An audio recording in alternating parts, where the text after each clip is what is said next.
The Substance stars Demi Moore, Margaret Qualley, Dennis Quaid, Hugo Diego Garcia, Philip Scherer, Joseph Balderrama, Tom Morton, and Robin Greer.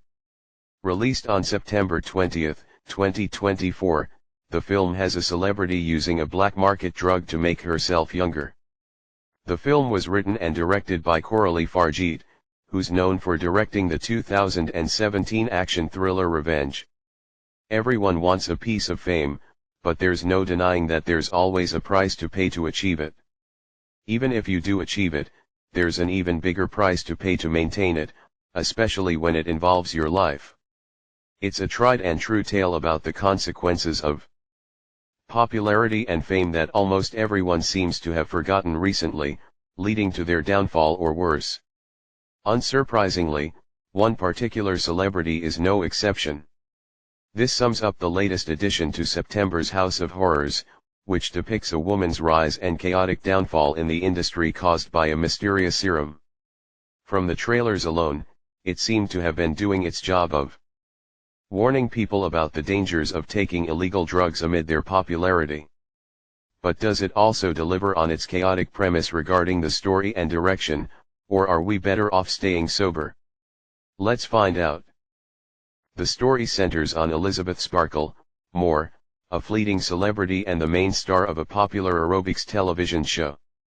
On her 50th birthday, however, her popularity immediately faded when she was fired from the show due to her age. What a way to celebrate a birthday, with a dose of ageism. After being hospitalized from a car crash, Elizabeth was given a flash drive with the title The Substance, detailing an invention by a mysterious supplier. The invention is a serum that can create a younger and perfect version of the user upon injection. Elizabeth orders it and uses it on herself, creating a younger version of herself named Sue Qualley. As she ascends to new heights of fame and admiration as Sue, Elizabeth begins to ignore the serum's requirements and misuse it, unknowingly giving herself frightening side effects that'll cost her more than just her stardom. I didn't think I would be able to watch The Substance despite the movie receiving great word of mouth. Plus, I thought that its distributor, Mubi, was another streaming service, and it's another movie that's getting a limited theatrical run before going straight to its website. You know, like how Apple TV and is doing with their own original films.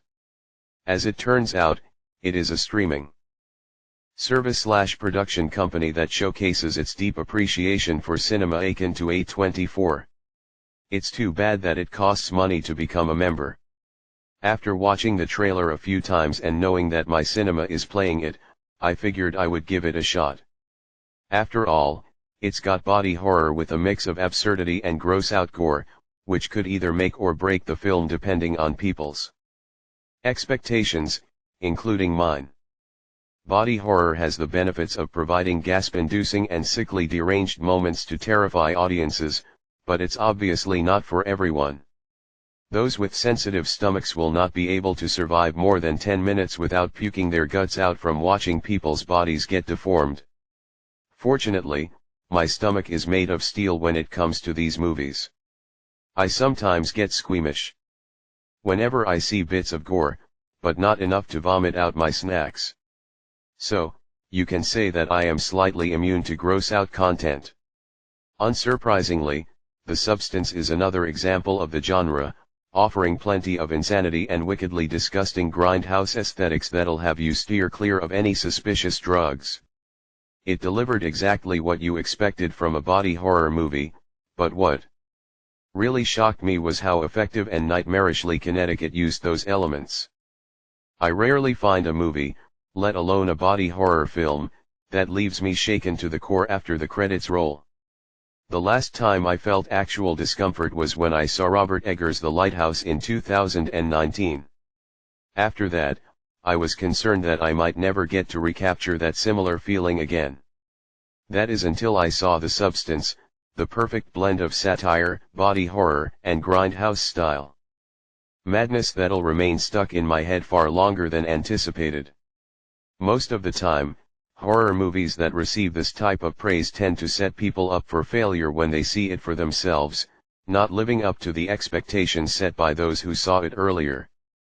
Thankfully, the substance didn't fall into that crowd, as it managed to meet and even surpass my expectations of an absurdly chaotic, seductive, and unsettling one-of-a-kind experience. While the film succeeds in its genre elements, the storytelling is what glued them together.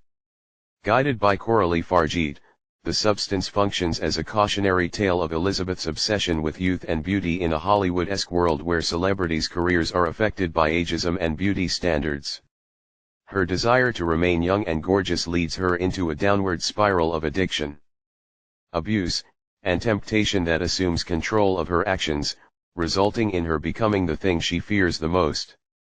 It's a tried and true tale illustrating the consequences of not following the guidelines and refusing to embrace what you already have. However, Fargeet's screenplay provided a satirically unique approach to the topic, resembling and mildly poking fun at the functionalities of beauty standards with stellar results. Fortunately, it retained the nightmarish horror and realism amid its satirical, kinetic vibe, mainly due to Fargeet's direction. This was my first experience with her filmmaking style, as I hadn't watched her debut film, Revenge, before watching The Substance. After watching the movie, I may have to find the right time to do so. Fargeet's gonzo and horrifically violent style fit perfectly with her take on body horror and symbolism, offering a series of distorted, dreamlike scenarios that were irresistibly surreal and nerve-wracking. The movie was surprisingly over 2 hours long, but the constant build-up to Elizabeth's downfall and shockingly audacious imagery helped maintain its pacing until the very end. The best example of the latter was the movie's third act, where things start to get very hectic and bloody for the right reasons. Her approach to the presentation, combined wonderfully with Benjamin Cricken's cinematography and sublime sound editing, makes Fargeet a worthy addition to a lineup of indie horror filmmakers who fully understand the genre. The film also benefited enormously from its cast, mainly the main leads, who elevated its sickly compelling concept through their performances. Demi Moore has been falling off the grid with her waning star power following the mid-1990s. However, she has been maintaining some interest from her fans through her recent smaller roles, even though most of her projects didn't catch everyone's attention. Now, Moore is back in full swing with a starring role that may be seen as a career comeback for her. After witnessing her performance, I can understand why. Demi Moore was an absolute beast in capturing Elizabeth's psychological breakdown and descent into addiction and insanity. It's unnerving, frightening, and ultimately compelling. Here's hoping it'll mean big things to come for Moore's career. Margaret Qualley was also a fantastic standout regarding her career best performance as Sue, reflecting her raw and seductive personality, and I do mean seductive. After viewing this and Drive Away Dolls, I'll gladly point out that Qualley is another young actress worth watching. I was also quite surprised at Dennis Quaid's portrayal of Harvey, a sleazy yet charismatic businessman leading Sue to fame. It's over the top and cheesy, but it's in a way that fits the movie's bonkers tone and absurd satire instead of being out of place. The movie also offered plenty of practical effects that heightened the experience rather than degraded it. Despite a couple of instances of CGI, the practical effects sublimely created a level of discomfort and grossness that resembles a grindhouse exploitation film. The makeup designs and prosthetics effectively emphasized the dangers and horrors of exceeding beauty standards, especially in the third act. Without spoiling anything, the prosthetic team deserves a huge raise for what they created. I was also really impressed with the film's musical score by Benjamin Stefanski, aka Rafferty. Its dubstep/electronic music succeeded in matching its kinetically absurd and horror vibes without overpowering its narrative gravitas. Overall, The Substance is a body horror drug that's highly addictive and absurdly bonkers without the concerning side effects. Regarding its topic, it's certainly not for everyone due to its squeamish sequences, and its 2-hour-plus runtime can be a bit too much for people with weak stomachs to handle. However, those willing to brave through those mild setbacks will be treated with a cautionary and satirically insane roller coaster that balances its tragic themes with a horrifically fun aesthetic. Demi Moore and Margaret Qualley delivered their career best performances as a celebrity on the brink of self-destruction. But the real star is Coralie Fargeet, whose energetic and sickly compelling presentation and well-written screenplay should catapult her into indie horror stardom. The movie, which also benefited from its fantastic practical effects and riveting score, is body horror at its finest, making it one of the best, if not the best, horror movies of the year.